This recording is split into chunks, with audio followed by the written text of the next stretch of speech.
Hello everyone, welcome back to my channel RG reaction. আমি রিয়াঙ্কা নিয়ে চলে এসেছি আর একটি নতুন ভিডিও নিয়ে। আশা করছি সকলেই ভালো আছো, সুস্থ আছো, আমিও বেশ ভালো আছি। আমার এই নতুন ভিডিওতে তোমাদের সকলকে জানাই অনেক অনেক স্বাগত।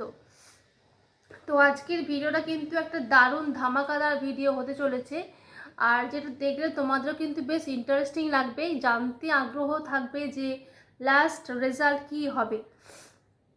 তো আজকের ভিডিওটা ধামাকাদার কেন বলছি, কারণ ভার্সেস হতে চলেছে, টলিউড ভার্সেস ঢালিউড। টলিউড মানে আমাদের টলিগঞ্জ ইন্ডাস্ট্রি ভার্সেস ঢলিউড মানে বাংলাদেশের ইন্ডাস্ট্রি। দুটোই বাংলা ইন্ডাস্ট্রি, কিন্তু তাও একটার ভাষা অন্যটার ভাষা থেকে একটু আলাদা, একটু ডিফারেন্ট।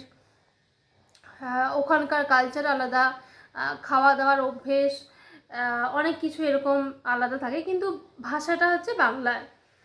আজকে দেখব এই লড়াইয়ে কে জেতে, টলিউড নাকি ঢলিউড। চলো দেখা যাক ভিডিওটা, তারপর বাকি কথা হবে।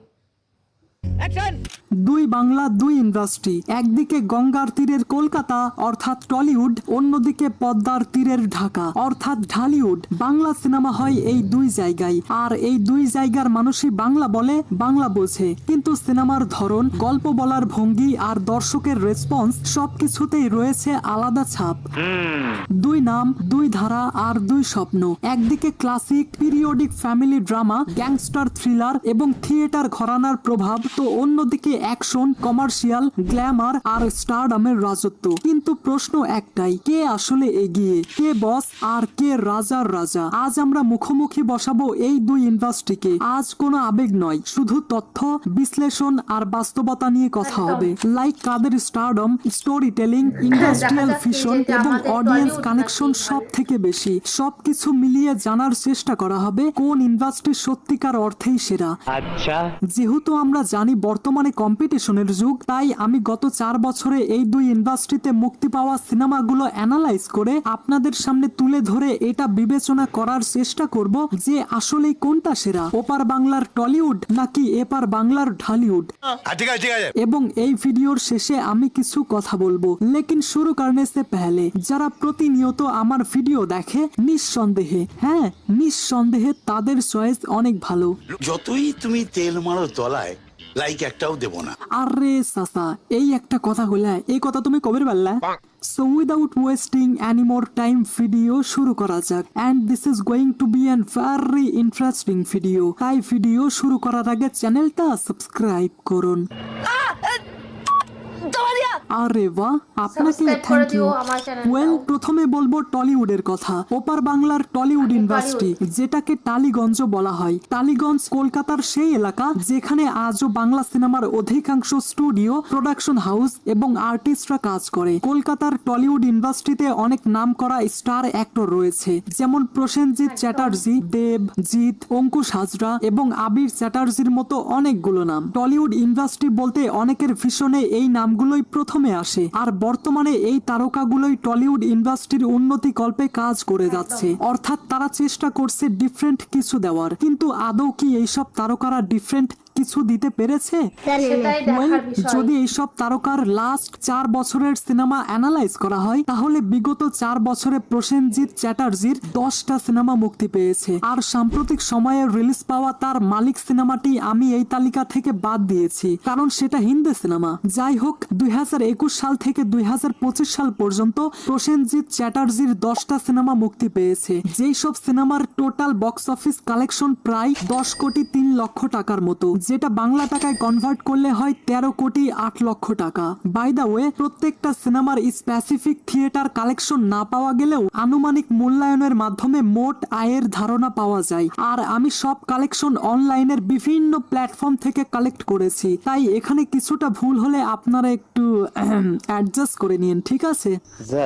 এরপর যদি আমরা টলিউড সুপারস্টার জিতের লাস্ট 4 বছরের সিনেমা অ্যানালাইজ করি, তাহলে এই 4 বছরের জিতের টোটাল 5টা By the সিনেমা way, মুক্তি it is my পেয়েছে। favorite. 2021-এ বাজি, 22-এ রাবণ, 23-এ চেঙ্গিস আর মানুষ এবং লাস্ট 2024-এ বুমেরাং মুক্তি পেয়েছে। আর এর মধ্যে শুধুমাত্র 4টা সিনেমার বক্স অফিস কালেকশন অনলাইনে অ্যাভেলেবল রয়েছে, যেমন চেঙ্গিস 5 কোটি 29 লক্ষ টাকা, মানুষ 10 কোটি 5 লক্ষ টাকা, রাবণ 3 কোটি টাকা এবং বুমেরাং 4 কোটি 72 লক্ষ টাকা। এবং এই সমস্ত সিনেমার যোগফল হয় 23 কোটি 6 লক্ষ ইন্ডিয়ান রুপি, যেটা বাংলা টাকায় কনভার্ট করলে হয় 29 কোটি 24 লক্ষ টাকা। অর্থাৎ গত 4 বছরে জিতের 5টা সিনেমার বক্স অফিস কালেকশন অ্যাপ্রক্সিমেট 35 কোটি পার হয়ে গেছে।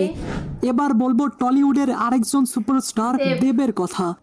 বিগত 4 বছরে দেবের 10টা সিনেমা মুক্তি পেয়েছে। 2021 সালে 2টি, 22 সালে 3টি, 23 সালেও 3টি এবং 2024 সালে 2টি। আর 2025-এ এখন পর্যন্ত তার কোনো সিনেমা মুক্তি পায়নি। যদি সুপারস্টার দেবের 4 বছরের সবগুলো সিনেমার বক্স অফিস কালেকশন অ্যানালাইজ করি, তাহলে গোলান্দাজ কালেকশন করেছে 4 কোটি 18 লক্ষ টাকা, টনিক 7 কোটি টাকা, কিশমিশ 2 কোটি 7 লক্ষ টাকা, কাছের মানুষ 2 কোটি 37 লক্ষ টাকা, প্রজাপতি 17 কোটি টাকা, ব্যোমকেশ ও দুর্গ রহস্য 4 কোটি টাকা, বাঘা যতীন 6 কোটি 5 লক্ষ টাকা, প্রধান 7 কোটি টাকা, টেক্কা 6 কোটি 1 লক্ষ টাকা এবং খাদান 26 কোটি টাকা। আর এই সমস্ত সিনেমার টোটাল কালেকশনের যোগফল হয় 81 কোটি 68 লক্ষ ইন্ডিয়ান রুপি, যেটা বাংলা টাকায় কনভার্ট করলে হয় 103 কোটি 73 লক্ষ টাকা। এবার বলবো অঙ্কুশের সিনেমার কথা। বিগত 4 বছরে অঙ্কুশ হাজরার 10টা সিনেমা মুক্তি পেয়েছে। এর মধ্যে 2021 সালে 2টি, 2022 সালে 3টি, 2023 সালে 4টি, 2024 সালে 1টি এবং 2025 সালে কোনো সিনেমা মুক্তি পায়নি। আর যদি আমি এই সমস্ত সিনেমার বক্স অফিস কালেকশন অ্যানালাইজ করি, তাহলে আনফরচুনেটলি গত 4 বছরে অঙ্কুশ হাজরার যেই সব সিনেমা মুক্তি পেয়েছে তার মধ্যে হাতে গোনা 2-3টা সিনেমার কালেকশন অনলাইনে রয়েছে। তবুও অ্যাপ্রক্সিমেটলি সংখ্যাটা 20 থেকে 22 কোটির মধ্যেই থাকবে। এবার যদি আমি টলিউডের জাত অভিনেতা আবির চ্যাটার্জির সম্পর্কে বলি, তাহলে আবির চ্যাটার্জির 2021 থেকে 2025 সাল পর্যন্ত টোটাল 14টা সিনেমা মুক্তি পেয়েছে। আর আমি না একটা কথা বুঝতে পারছি না, আমি দেব এবং জিতের সিনেমা ছাড়া অন্যান্য কোনো অ্যাক্টরের প্রত্যেকটা সিনেমার বক্স অফিস কালেকশন খুঁজে পাচ্ছি না। অনলাইনে কোনো প্ল্যাটফর্মেও তাদের প্রত্যেকটা সিনেমার কালেকশন আমি খুঁজে পাইনি। যদিও আবির চ্যাটার্জির কয়েকটা সিনেমার বক্স অফিস কালেকশন আমি খুঁজে পেয়েছি, কিন্তু সবগুলোর কালেকশন খুঁজে বের করতে আমি ব্যর্থ। তবুও আবির চ্যাটার্জির গত 4 বছরের টোটাল কালেকশন অ্যাপ্রক্সিমেটলি 35 থেকে 40 কোটির মধ্যে থাকবে। এবার কথা বলা যাক আমাদের ঢালিউড ইন্ডাস্ট্রি নিয়ে। বর্তমানে ঢাকাই সিনেমা আমাদের চলচ্চিত্র ইতিহাসের সর্বোচ্চ সুন্দর সময়ে রয়েছে। টলিউড বা টালিগঞ্জে যেমন স্টার অ্যাক্টর রয়েছে, ঠিক তেমনি ঢালিউডেও বাংলা সিনেমার একমাত্র বঙ্গবাহাদুর, মেগাস্টার অথবা উদীয়মান তারকারা রয়েছে। আর এর মধ্যে উল্লেখযোগ্য হলো সিয়াম আহমেদ, পরিমণির জামাই, কি বলতে চাও তুমি? শরীফুল রাজ, আফরান নিশো আর অবশ্যই শাকিব খান। আচ্ছা, তোমরাও কি আমার মতো ছোটবেলায় শাকিব খানকে শাকিব খান বলতে? একটু কমেন্টে জানিয়ে যাও তো। যাই হোক, যেটা বলছিলাম, আর এই সব ঢাকায় অভিনেতা ইন্ডাস্ট্রিকে এগিয়ে নিয়ে যাওয়ার জন্য অলওয়েজ ডিফারেন্ট প্রজেক্টে কাজ করছেন। তো আদৌ কি এইসব অভিনেতা ভিন্ন ধর্মীর প্রজেক্টে কাজ করছে? তো চলুন সেটাই অ্যানালাইজ করা যাক।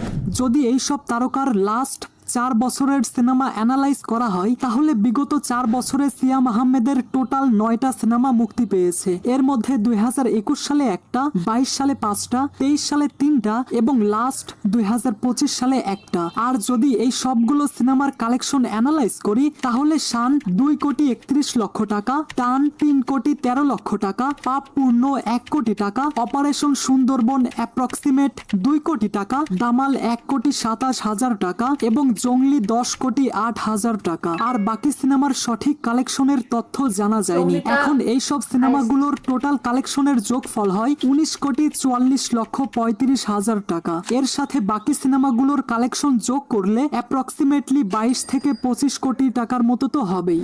এবার যদি আফরান নিশোর কথা বলি, তাহলে আফরান নিশো এখন পর্যন্ত 2টা সিনেমায় কাজ করেছে, 2023 সালে সুরঙ্গ এবং 2025 সালে দাগি। এর মধ্যে সুরঙ্গের বক্স অফিস অফিস কালেকশন 15,45,00,000 টাকা এবং দাগির কালেকশন 7,06,00,000 টাকা। আর এই দুইটা সিনেমার বক্স অফিস কালেকশনের যোগফল 22,51,00,000 টাকা। এবার যদি শরীফুল রাজের কথা বলি তাহলে 2021 থেকে 2025 সালের মধ্যে শরীফুল রাজের 9টা সিনেমা মুক্তি পেয়েছে, যেখানে 2021 সালে একটা, 22 সালে 4টা, 24 সালে 3টা এবং 2025 সালে একটা। আর যদি এইসব সিনেমার বক্স অফিস কালেকশনের কথা বলি তাহলে পরাণ 12 কোটি টাকা, হাওয়া 16 কোটি টাকা, দিয়ালের দেশ 2 কোটি টাকা এবং ইনসাফ 6,64,00,000 টাকা। আর বাকি সিনেমাগুলোর কালেকশনের তথ্য অনলাইনে খুঁজে পাওয়া যায়নি। আর এখন এই সমস্ত সিনেমাগুলোর কালেকশনের যোগফল হয় 36,64,00,000 টাকা। আর যেই সব সিনেমার কালেকশন সম্পর্কে তথ্য পাওয়া যায়নি সেই সব সিনেমার কালেকশন যদি যোগ করা হয় তাহলে অ্যাপ্রক্সিমেটলি 40 কোটি হয়ে যাবে। আর এখন বলবো সেই অভিনেতার কথা যার কথা শোনার জন্যই আপনারা এতক্ষণ ধরে ভিডিও দেখছেন। জি হ্যাঁ, এবার বলবো ঢাকায় সিনেমার একমাত্র বঙ্গ বাহাদুর শাকিব খানের কথা। শাকিব খানের 2021 থেকে 2025 সাল পর্যন্ত টোটাল 9টা সিনেমা মুক্তি পেয়েছে, যার মধ্যে 2022 সালে 2টি, 23 সালে একটা, 24 সালে 3টা এবং 2025 সালেও 3টা। আর এই সব সিনেমার বক্স অফিস কালেকশন যদি অ্যানালাইজ করি তাহলে গোলুই 6 কোটি টাকা, বিদ্রোহী 1 কোটি টাকা, প্রিয়তমা 41,23,00,000 টাকা, রাজকুমার 26 কোটি টাকা, তুফান 56 কোটি টাকা, দরদ 3,12,00,000 টাকা, বরবাদ 89 কোটি টাকা, অন্তরাত্মা শুধুমাত্র 80 লাখ এবং লাস্ট তাণ্ডব এখন পর্যন্ত 30 কোটি টাকা। আর এখন যদি এই সিনেমাগুলোর টোটাল বক্স অফিস কালেকশনের যোগফল অ্যানালাইজ করি তাহলে এই 9টা সিনেমার টোটাল বক্স অফিস কালেকশন দাঁড়ায় বলবো, আচ্ছা তাহলে বলি, শাকিব খানের এই 9টা সিনেমার টোটাল বক্স অফিস কালেকশন দাঁড়ায় 262,35,80,000 টাকা। আপনি ঠিকই শুনেছেন, একটা বাংলা কোনো ইন্ডাস্ট্রির ক্ষেত্রে মাত্র 4 বছরে এটা অনেক বেশি। সঠিক বলেছেন। আই নো চাচা, আমি সঠিক বলেছি। তো এবার কথা বলবো কোন ইন্ডাস্ট্রির stardom, story telling, industrial vision এবং অডিয়েন্স কানেকশন সব থেকে বেশি। বলো বাবাজি। বলো বাবা। টলিউডে প্রসেনজিৎকে সুপারস্টার বলা হয় 90 দশক থেকে। এরপর এসেছেন দেব, জিৎ, সোহম, পরমব্রত, অঙ্কুশ, আবির এবং যিশু সেনগুপ্ত সহ অনেকে। তবে টলিউডের স্টারডম বেশ সীমিত, তাদের মূল ফ্যানবেস পশ্চিমবঙ্গ কেন্দ্রিক। বড় স্টারদের অনেক সিনেমা ঈদ বা পূজা ছাড়া 5 কোটি রুপিও পেরোয় না। তবে সাম্প্রতিক সময়টাতে সুপারস্টার দেব এবং জিতের স্টারডম ওপার বাংলা ছাড়িয়ে এপার বাংলাতেও চলে এসেছে, যেটা সম্পর্কে আপনারা অলরেডি অবগত। এদিকে ঢালিউড মানেই শাকিব খান। গত 2 দশক ধরে তিনি নিজেই ইন্ডাস্ট্রি। তার একা একটা সিনেমা যেমন প্রিয়তমা, তুফান অথবা বরবাদ, এই সব সিনেমা 30 থেকে 90 কোটি টাকা পর্যন্ত আয় করে। এছাড়াও আরিফিন শুভ, সিয়াম আহমেদ, শরীফুল ইসলাম রাজ এবং নিশোর মতো স্টাররাও গড়ে তুলেছেন তাদের নিজস্ব ফ্যান বেস। ফলাফল ঢালিউড এখানে এগিয়ে, কারণ শাকিব খানের একার ফ্যান ফলোয়ার টলিউডের পুরো টিমের থেকে অনেক বেশি। টলিউডে একসময় বেশি সাহিত্য নির্ভর গল্প, পারিবারিক দ্বন্দ্ব বা রিভেঞ্জ টাইপের সিনেমা বানানো হতো, কিন্তু সময়ের পরিসাজে তারা তাদের ইন্ডাস্ট্রিকে এগিয়ে নিয়ে যাওয়ার জন্য অনেক ভিন্ন ধর্মী ফর্মুলা অ্যাপ্লাই করেছে তাদের সিনেমায়, যেটার প্রমাণ হিসেবে আপনি জিতের মানুষ, চেঙ্গিজ অথবা দেবের খাদান সিনেমাটি দেখতে পারেন। সাম্প্রতিক সময়টাতে টলিউডের স্টোরি টেলিং ভিন্ন ধর্মী কিছুর আভাস দেয়। এদিকে ঢালিউড বরাবরই আবেগ, প্রেম, অ্যাকশন এবং সামাজিক বার্তার গল্পে বিশ্বাসী। কিন্তু চাচা, একটা কথা আপনি মানেন আর না মানেন, 2023 সালের প্রিয়তমার পর থেকে বাংলা সিনেমার রেভলিউশন নতুন করে শুরু হয়েছে। প্রিয়তমার স্টোরি টেলিং এতটাই নিখুঁত এবং সুন্দর ছিল যেটা সমস্ত অডিয়েন্সদের মুগ্ধ করেছিল। আর শুধুমাত্র প্রিয়তমাই নয়, এরপর শাকিব খানের যতগুলো সিনেমা মুক্তি পেয়েছে প্রত্যেকটা সিনেমার স্টোরি টেলিং একেবারে টপ নচ। এখন শাকিব খানের সিনেমার পোটেনশিয়াল এতটাই হয়ে গেছে যে তার সিনেমা 100 কোটি কালেকশন করার ক্ষমতা বা পোটেনশিয়াল রাখে। ফলাফল, ঢালিউড বেশি বৈচিত্র্যপূর্ণ এবং জনসংযোগে সফল, যেখানে টলিউড কিছুটা নিচের দিকের চিত্রনাট্যে সীমাবদ্ধ। ইন্ডাস্ট্রিয়াল। টলিউড একসময় ভারতের তৃতীয় বৃহত্তম ইন্ডাস্ট্রি ছিল, কিন্তু এখন তারা রিজিওনাল মার্কেট বা একটা সীমাবদ্ধ মার্কেট কেন্দ্রিক। ওটিটি প্ল্যাটফর্মে কিছু সফলতা থাকলেও বড় বাজেট আন্তর্জাতিক সিনেমা বা বলিউডে তেমন একটা প্রভাব নেই। এছাড়া প্রযোজনা হাউসের সংখ্যা কম, ইন্ডাস্ট্রির উপর রাজনৈতিক নিয়ন্ত্রণ বেশি, যার ফলে স্বাধীন ভিশন বা out of the box vision বাস্তবায়ন অনেক কঠিন। কিন্তু এদিকে ঢালিউড ধীরে ধীরে দক্ষিণ এশিয়ার অন্যতম গতিশীল ফিল্ম ইন্ডাস্ট্রিতে পরিণত হচ্ছে। একদিকে যৌথ প্রযোজনা আর অন্যদিকে শাকিব খানের মতো একজন পাওয়ারফুল মেগা স্টার। আর কিছু? আর ঢালিউড নতুন নতুন থিম এবং গ্লোবাল রিলিজ প্ল্যান নিয়ে এগিয়ে যাচ্ছে, যেটা ওপার বাংলা অর্থাৎ টলিউডে এখনো খুবই বিরল। ফলাফল, ঢালিউড বর্তমানে অনেক বেশি ফিউচার ফোকাসড, যেখানে টলিউড অনেকটা পুরনো ধাঁচেই আটকে আছে। তোমার কথা শুনে মনে হইতেছে তুমি বিরাট জ্ঞানী মানুষ হয়ে গেছো। ওভারঅল টলিউড দর্শক সীমিত, মূলত তাদের অডিয়েন্স হচ্ছে পশ্চিমবঙ্গ এবং কিছু বিদেশি বাঙালি। তাদের সিনেপ্লেক্স ভিত্তিক দর্শক অনেক বেশি এবং তারা ধীর বুদ্ধিভিত্তিক গল্প পছন্দ করে। তবে এই ফ্যান বেস অনেক ছোট এবং স্পেসিফিক। এদিকে ঢালিউডের সিনেমা দেশের প্রত্যন্ত অঞ্চলে অটোরিকশা চালক থেকে শুরু করে বিশ্ববিদ্যালয় পড়ুয়া পর্যন্ত সবার হৃদয় স্থান করে নিয়েছে। কিছু মনে করবেন না, আপনি বেশি কথা বলেন। আরে সাসা, এই একটা কথা হইলা, এই কথা তুমি কবে বললা? তো গাইস, আপনাদের কি মনে হয়, আপনাদের মতে কোন ইন্ডাস্ট্রি বর্তমান সময়টাতে এগিয়ে রয়েছে? আপনাদের মতামত অবশ্যই কমেন্টে বোঝাই জানিয়ে যাচ্ছে যাবেন। So I hope you like this video. If you like this video then subscribe to my channel. তো শেষ পর্যন্ত দেখলাম আমাদের টলিউড হেরে গেল, টলিউড পিছিয়ে গেল। ঢালিউড কিন্তু অনেকটা এগিয়ে, বিশেষ করে শাকিব খানের হাত ধরেই ঢালিউডের আর কি বেশি করে উন্নতিটা হয়েছে। শাকিব খানের যে সিনেমার ইয়েগুলো অ্যামাউন্টগুলো দেখলাম, সব থেকে কিন্তু হাইয়েস্ট অ্যামাউন্ট ছিল। তো সত্যি কথা বলতে প্রিয়তমার পর থেকে কিন্তু পুরো গেমটাই চেঞ্জ হয়ে গেছে। আর এই শাকিব আর ইধিকার জুটিটাও বেশ জনপ্রিয়তা লাভ করেছে, শুধুমাত্র বাংলাদেশে না, আমাদের ভারতেও কিন্তু এই প্রিয়তমা সিনেমাটা অনেকটা জনপ্রিয় হয়েছে। তো অনেকটা ভালোবাসা পেয়েছে, শাকিব ইধিকার জুটিটাও ভালোবাসা পেয়েছে। শাকিব খান একাই পুরো বাংলা ইন্ডাস্ট্রি কাঁপিয়ে দিচ্ছে, বাকিরাও কাঁপাচ্ছে, কেউ কিন্তু থেমে থাকেনি, বাকিরাও কাঁপাচ্ছে, কিন্তু শাকিব খানের লেভেলটাই আলাদা রকম, একটা মানে আকাশ ছোঁয়া লেভেল। তো এই রকম শাকিব খান এখনই মানে 100-র কাছাকাছি, প্রায় 89 কোটি 41 কোটি এরকম, ঠিক আমার মনে পড়ছে না কত, মানে 100 কোটি খুব তাড়াতাড়ি পৌঁছে যাবে আমার মনে হয়। 100 কোটি পৌঁছতে একদমই সময় লাগবে না।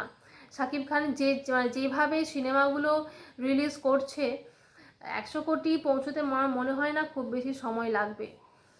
তো ভিডিওটা তোমাদের কেমন লাগলো অবশ্যই কিন্তু জানাবে। কে কোথা থেকে দেখছো, মানে টলিউড আর হলিউডের হয়ে কে কে দেখছো সেটাও কিন্তু কমেন্টে জানাবে। লাইক কমেন্ট শেয়ার করবে, আর আমার এই ছোট্ট চ্যানেলটাকে অনেক অনেক করে সাবস্ক্রাইব করে দিও। আর পরবর্তী কোনো যদি রিয়াকশন ভিডিও তোমরা দেখতে চাও আমার চ্যানেল থেকে, সেটাও কিন্তু তোমরা কমেন্ট করতে পারো। দেখা হচ্ছে পরবর্তী কোনো ভিডিওতে। টাটা।